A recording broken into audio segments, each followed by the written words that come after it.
Hello everyone, this printer is Canon Pixma TS3150 or 3100 series.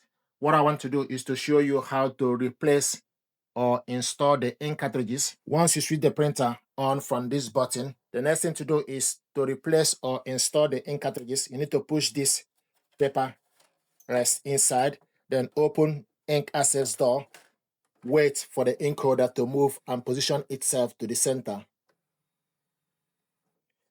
Put one finger on top of each ink cartridge, pull it down, then remove.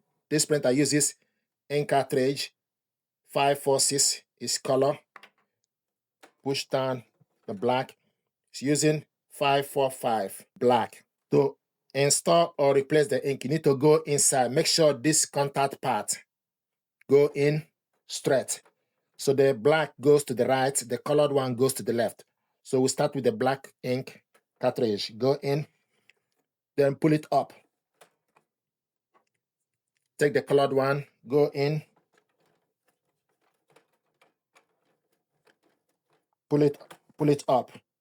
Make sure both ink cartridges are inside, then close the cover. Then wait. Wait for the system to recognize the ink cartridges.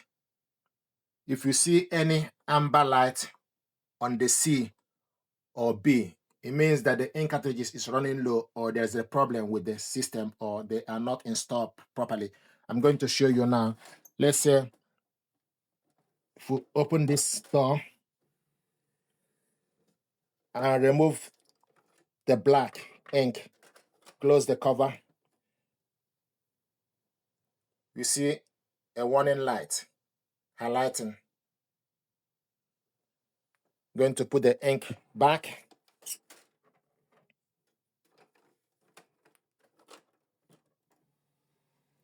The light is gone off. So this is how to install or replace the ink cartridges. Please do me a favor, like, share, and subscribe. It helps the channel. Thank you very much indeed.